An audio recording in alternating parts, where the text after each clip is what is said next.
Hey everyone, I hope you're all having a fantastic day so far. Today I'm going to be talking about how you can start a contract confidently. I've spoken to a lot of people who want to transition into contracting or who just transitioned into contracting or about to start, and essentially they want to find ways in which they can be confident with their start when it comes to joining these different organizations. So let's get into the video. So essentially, joining a contract can be a bit daunting, and I say this because obviously as a contractor your day rate is higher than the standard sort of like 9 to 5 permanent employee. And so with that in mind, there is a bit of pressure, so to speak. There's a bit of pressure in terms of what you need to do. And so this whole sort of like thing is based on making sure that you feel like you have a solid framework and system to push you forward. Now this was inspired by a LinkedIn post. I might share it below so you can check it out. But yeah, let's get into the topic a bit more. So when you start a contract more confidently, not only does it help you, but it instills confidence in your team.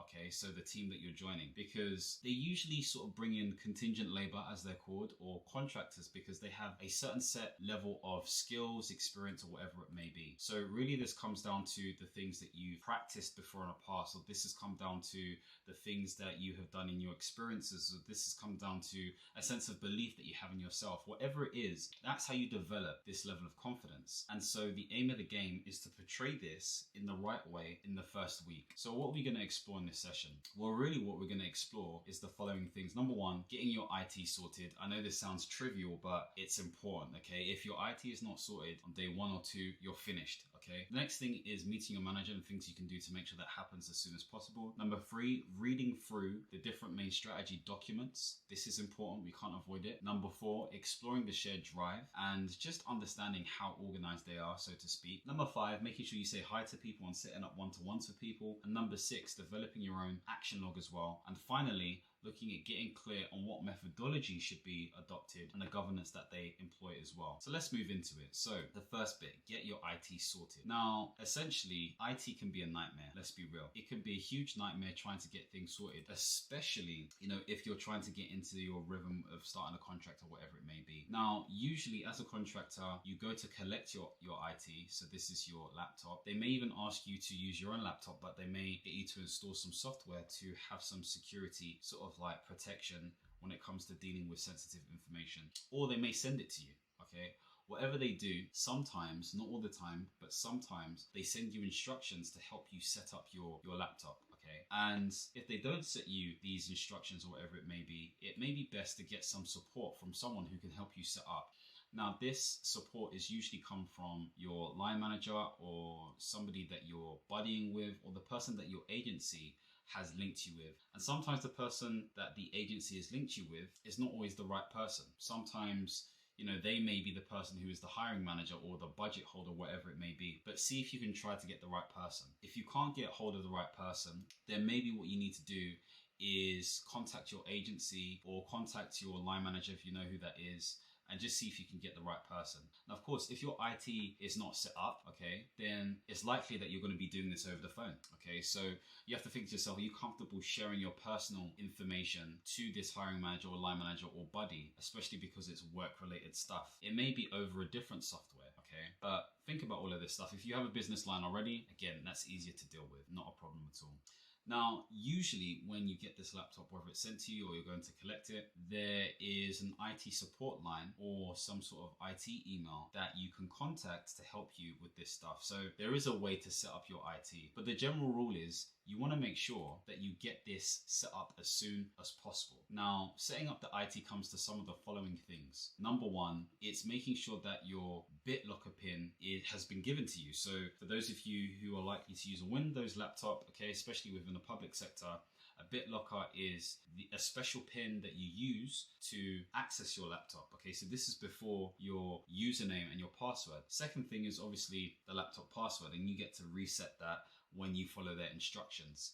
The third thing is also setting up, let's say for example, if they use Microsoft 365, was it 360? I need to check that. But anyway, whether they use Microsoft, you usually have some sort of account that connects you to all of these different things that they have, such as Microsoft Planner or Project or Docs or Google, not Google Docs, Microsoft Word presentation. So that's slides and all this kind of stuff there. I'm mixing Google and Microsoft. You can tell I can use the two.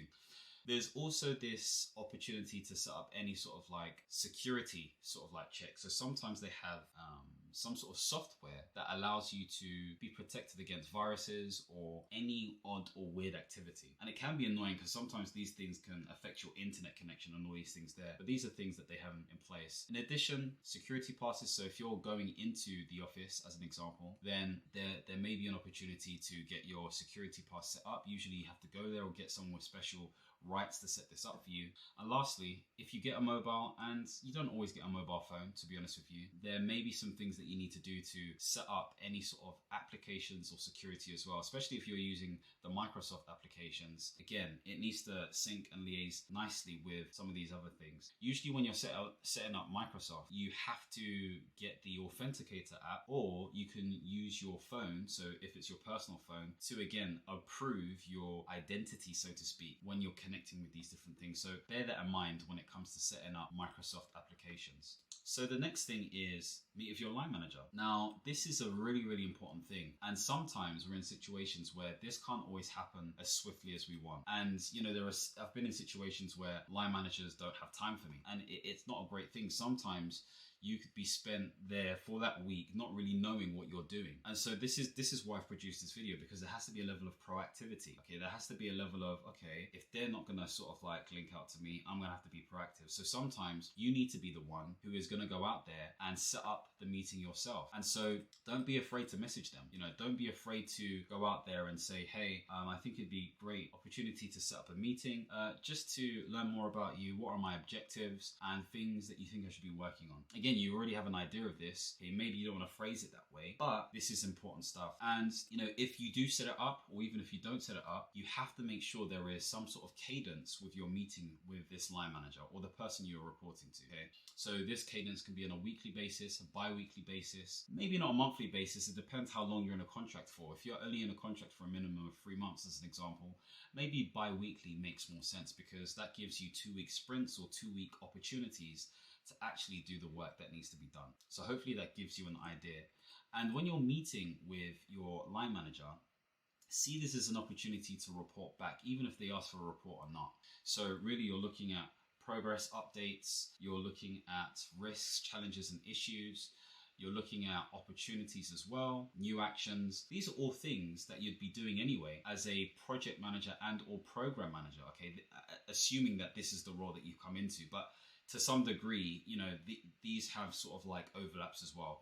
So have something to report back so they know that, okay, they're getting their values worth. Now, it's not necessarily that they're thinking this way, but you just don't know, okay? And it's not even because they may think that way. It's because you're a professional. And as a professional contractor or consultant, you need to have the due diligence to report back. So hopefully this bears true to you and you understand where I'm coming from when I'm talking about this stuff. So the next thing to talk about is reading the main strategy documents. Now, I'm not gonna lie to you, like, this is long, okay? It's so long to read any sort of strategy document because most people can't be bothered, okay? But the strategy documents or the policy documents set the direction and tone in terms of why this program or project that you're working on is being set up in the first place. If you've come in, you've usually come in to replace someone or to cover someone or to set something up or to provide some sort of skills or expertise. But you can't do that without context. You don't even need to know everything in terms of detail when it comes to this stuff, but you have to have an idea so that the structure, the governance, the methodologies that you apply are nuanced and in context and aligned to those different strategies, your department and your team. So hopefully that gives you an idea. And, you know, if you're reading PDFs and all this kind of stuff there on Adobe, I learned this really neat trick where you can use the read aloud function. Everyone's talking about AI right now, but, you know, I guess this is not necessarily AI. This is just a neat tech trick. And what I usually do is I would highlight text or get the read aloud function to convert it from text to speech so I can listen instead, because I know I prefer to listen to things sometimes. It kind of chops and changes. And so I'm absorbing information better. I can write notes. I can do it in ×2 speed because ×1 is too slow for me. And I'm churning through it quickly. So hopefully that's a bit of a little hack for you. It's pretty simple to find. If you can't find a read aloud function, I'm sure you can find it on YouTube as well. Now, it's best you get this done as soon as possible. I've put in these books here, these big pile of books, so you can see, yeah, sometimes there's a lot to read. You don't have to read everything, but read the main strategy and policy documents, because it will give you a step ahead. And if you don't do it within the week, okay, or maybe within the first 2 weeks, you're not going to get it done. You're just not. And it may take you even longer to understand why people are doing what they're doing, okay? Because what you want to do is at some point marry up what is being said with, what you're reading, so to speak. So hopefully that makes sense to you. So if if Daniel's talking about, some part of the strategy and you haven't seen that, then maybe that's something for you to query, note, or even question, so to speak, just so you can develop your understanding, not to be an antagonist for being an antagonist's sake, but for you to understand. So hopefully that gives you some clarity. Next, we have explore, share drives, and create your own. So, obviously a lot of these teams and departments have loads of sort of like folders and documents, whatever it may be, where they save and record information. So this will include things like, again, those strategy documents, potentially if they're not published online. Also business cases, trackers, finance information, raid logs, highlight reports, previous minutes. This is all stuff that will be important for you to understand and look into, just to gain some context. And you have to familiarize yourself, because once you do, you can start to work out how they work, how things are recorded. If there's a sort of like rhythm to document control, as an example. And if this is within your remit, the question then becomes, is there a better way to optimize this or make this more efficient or improve it? And if so, talk to the right people, get support, maybe have a task and finish group, or do it yourself. It depends on the size, the nature, the culture, all of that kind of stuff when it comes to making those decisions, because it will affect everyone. You can't just make decisions off the top of your head and just go ahead and do it. Well, it depends who you are and where you are, but it's best to at least get the right approvals before you do it. Sharing your ideas and giving reasons behind why you want to do this specific thing. So next, you want to say hi to people, okay? You want to say hi to people in your team. And I think this is an obvious one, but sometimes what happens is we can get a little bit sort of like shy and like, oh, I don't want to talk to anyone, and whatever it may be. Now, this is an opportunity for you to basically get people to sense your vibe. Like, people are judging you, whether you like it or not, okay? In the microseconds, I think it's the first 5 seconds, people judge you. And so this is an opportunity to, again, be on camera, and I'll talk more about that in a second, and smile and nods, affirmatory sort of like body language, all of this kind of stuff there, and get people to just see you and recognize you. And when they do introduce you, if you have the luxury, because sometimes that doesn't always happen, okay, then you want to be able to just give a brief sort of overview, who you are, where you come from, but also let them know that you're willing or going to meet up with them. You're going to set, sort of like meetings in their diaries, especially if you're a lead. If you're a program manager or a project manager or a head of or deputy of, it's important for you to put in those sessions. It's not always about the high in the sky sort of stuff. It's about making sure you form connections with your team, okay? Because you're all working together collaboratively. So let them know that you're going to set up these sessions if they're not already eager and keen to do it with you themselves. So as I wanted to say, like, it's really important to make sure that you are on camera, okay? I'm on camera right now. And I say this because there are a lot of people who are like, oh, I don't want to be on camera, or, oh, I don't look good, X, Y, and Z. I understand all of that stuff. There may be various different reasons due to, let's say, for example, cosmetic reasons or whatever it may be. But the reality of the situation is, if you don't put on your camera, okay, then at least in the first couple of weeks or first week or whatever it may be, it may show, I guess, a sense of distrust. Like, some people are not always trusting of you, or they may want to pry or want to know, who you are a bit more. Or they may not even contact you, because it's like you may be giving the impression that I don't want to be contacted. And so that's not always good. It may look like suspicious behavior, so to speak. So it's important to make sure that you do put on your camera, at least at the beginning, set the cadence, the precedent, should I say. And again, maybe further down the line, if the culture is so bad, then maybe you don't put on your camera, okay? But at the beginning, at least, test the waters. Don't be afraid to, okay? And I'm sure you've got a beautiful face anyway, or a handsome face, so don't worry about it. So again, when thinking about this stuff, and I'll make this bigger for you to see, just make sure your environment is prepared. Of course, you can have sort of like filters in the background if you want, and that's perfectly fine. But I like to have a natural background. I just feel like it just says something about who you are as a person. Again, you don't have to do this. It's totally up to you. Not everyone has the luxury of having, you know, an okay background that they're comfortable with, but people are judging you. So make sure you prepare before you go on meetings, whether you need to put on, you know, your wig or your unit, okay? I used to speak about this with my friends and my missus as well. There's also opportunities for you to make sure your background is on point if you're going to use your background, or make sure that you set up your Teams or your Google Meet so that the background shows straight away or is blurred. There are all these different options. Just make sure you do it in a way where you're comfortable, okay? Sometimes I've known people who have actually put, let's say for example, a screen or a piece of paper over their screen so they can't see anyone and they're just looking at the camera, okay? And so it helps them because they're getting used to just being on camera, and because they're quite smiley and stuff, it supported them as well. So think about all these different strategies when you're thinking about this.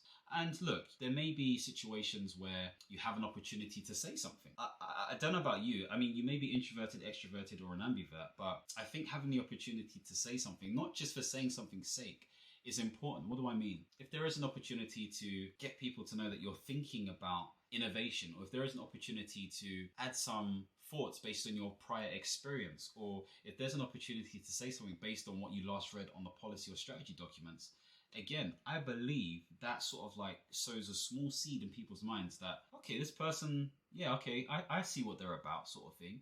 But again, if there is no opportunity or chance to say anything, then don't. Just keep quiet, because if you're just saying something and you're just like, yeah, I agree.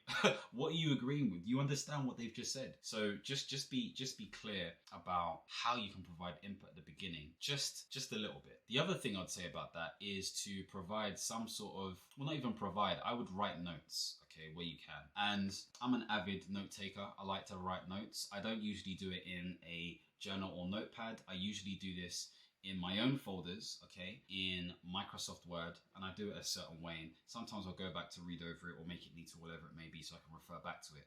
But it's not even about making it neat and organized. That is the big thing. The thing that really helps me is more typing it out, because I'm trying to understand and work out what this actually means. This is why I type up the stuff. So there's an opportunity, again, for me to consolidate information in my mind and put all of the pieces together. So hopefully that makes sense to you guys. So next we have develop your own action log. So this is a bit more than action log, but this is just consolidating information in one space. And here's an example. Here's an example of an action log that I'm using at the moment. So again, there's no real information on this. This is just example information. And essentially, you know, what I'm doing is either creating this on Microsoft Planner. So this is like a Kanban board style software that Microsoft can enable you to use if you have access to it. Or I use Excel. So Excel is perfectly fine. You don't have to use a fancy planner or Notion board or whatever it may be. Excel is the original thing. And if it wasn't Excel, it'd be a notebook, okay? So the way I've split this up is into item number, just so I can order things in logical order, so I know when things were done. And I've put a formula behind that so it does it automatically, and I've made sure that the table is formatted as well, so it generates automatically. The action, so the thing specifically that needs to be done. When I set it, so the date set, the completion date as well, that's also important for me, but it's not crucial. It's almost like an optional thing for me. Just kind of like to set my own sort of like analysis when I look back and understand how long it took me to do things. The priority level, so that's out of 3, could be out of 10 or 5, but I think 3 is nice, succinct and neat. Category, so this can range from various different things. So it could be admin related, it could be program management related, it could be finance related, etc., etc. Usually those categories can be anywhere between 5 to 12 different categories. So it's up to you what you decide. Also comment section, okay? Comment section is also important, you know, just so I can add narrative, so I know when to follow up on stuff. I also forgot to say status. So status is really whether it's inactive, active, report, or completed. And the report one's a new one that I've added because it reminds me to report back to people, whether that's my line manager, my direct reports, or people lateral to me, about what's happening, so that I can sort of like complete the task moving on, because I like to filter these things based on what is inactive and what is active as well, and what I need to report. All the completed items are gone. And, you know, sort of like following on from that, when it comes to comments, I like to, again, make sure that I comment things properly. So as you can see, probably around here on the actual thingamajig, let me show you. You can see I've written 10th of January 23, and then the comment, and then pressing Alt Enter to again do a new space within the cell. I would do the date and then another comment underneath it, so I know when I'm updating this stuff. So hopefully that gives you a clear idea and understanding. And just because I'm extra, okay, I also like to note like how competent I am when it comes to completing this stuff. So I know that if anything needs to change, or if I've got too many items or actions, then I can report this back and feed this back to line management or to someone else who can support me. So in this instance, I can see, okay, cool. I have 12 active things, 5 are completed and 11 are inactive. I can monitor this to see if anything's going down over time. I can also see what's taking up the most of my time, okay? And so this is broken down into different categories. Now, again, if you'd like a copy of this, then let me know. Let me know in the comments and I can make this available below so you can check it out for yourself. And you can use it in your sort of like endeavors. Anyway, let's keep it moving. So when it comes to sort of like this action log, it's really a way to organize my activities really and other things. But I do add other tabs, okay, or other sheets, should I say. And these sheets look like a stakeholder list. So this is following change management sort of like methodology and making sure everything is categorized and there's comments attached to the people, etc., etc. This is private to me. An operational process. So from end to end, I need to know what's happening, and it may not happen that way. You may not have an operational process, but there needs to be a way of, again, confirming if you're on track. And this may be on the drives and stuff, but I just prefer to have my own version. Meetings as well. So just checking that if there's any handover documents or meetings that my line manager said I need to attend, then I need to make sure those things are scheduled. I know whether I'm sharing them or not, add any additional comments, etc., etc. Key links to documents, okay, because again, our brother usually has loads of tabs on his browser. So sometimes I need to just close those things and access those things easily on the key links bit. And also questions. I don't always use this tab, but this is just in case I need somewhere to write down questions that need to be answered. If they don't have a glossary already, I will produce a glossary and probably share it with everyone else just to make sure. So hopefully that gives you an idea of how you can sort of like improve or add to your action log, so to speak. And so moving on, we have get clear on methodology and governance, okay? So what is this? Methodology really is a framework or set of processes intercalated in order for you to achieve X based on regular patterns through various different industries and markets. That's a very long-winded way of saying it, okay? But it's a way of doing things, okay? And usually having a methodology is so powerful because it means that you have this level of confidence and I guess quote unquote knowledge that others may not have. And so this is why contractors are powerful. This is why if you're coming into the contracting game, whether you've formally done something or not, you need to be able to speak the language of the industry or niche that you're moving into. So really get to grips with project methodology, the 4 different phases and what happens within those different phases. Do the same with program management methodology or change management methodology like the ADKAR process or the Lewin change model or the 7 stages of change as an example, okay? These are all things to bear in mind. And again, as I said before, you're coming into these places because of your past experiences or vocational qualifications or whatever it may be. So don't be afraid to flaunt this stuff. Assess exactly how they, like what methodologies and processes they do and see if you can make any changes if need be. I've always seen that value is, sort of given to these spaces when you obviously do the work you're supposed to be doing. But if you innovate and you bring new ideas, okay, new ideas that can be implemented, and you actually implement these things. So you want to start collecting certain things that add to different frameworks, whether it's templates or whatever it may be, so that you can use this stuff in the future, okay? So bear this in mind. In some instances, you will sort of like join these different teams and everything else where they have nothing. You have to start from scratch. And in a good way, this is an opportunity for you to shine, okay? So see these as positives, provided that the culture is sort of blessed and it's not too crazy and all this kind of stuff there. So hopefully this gives you some ideas. So moving forward, we want to go on to summarizing everything. So really, number 1, make sure that you get your IT sorted. It's fundamental. Without it, nothing's happening. So get it sorted straight away. Number 2, meet with your line manager. And if they don't sort of set up with you first, you put something in their diary. And of course, you want to message them first before you do any of this stuff. Number 3, make sure that you read the main strategy documents. It can be long, but it can be made easy using read aloud functions on Adobe. Number 4, you want to be able to explore the different shared drives and create your own drive so you can organize your own personal information. The 5th thing is to say hi to people and set up meetings with people one-to-one, letting them know that you will set up these meetings with them throughout that first week. The next thing is to develop your own action log. And again, this keeps your cadence and rhythm on point and allows you to remember when to report stuff back to your team, your line manager, whoever it may be. And finally, You want to get clear on the methodology that's being utilized, as well as the governance, and see if there's any ways in which you can make improvements, because that's another way of triple layering or double layering your value to the organization. So hopefully this has given you enough understanding and knowledge. Again, if you want to make sure that you become a successful contractor within the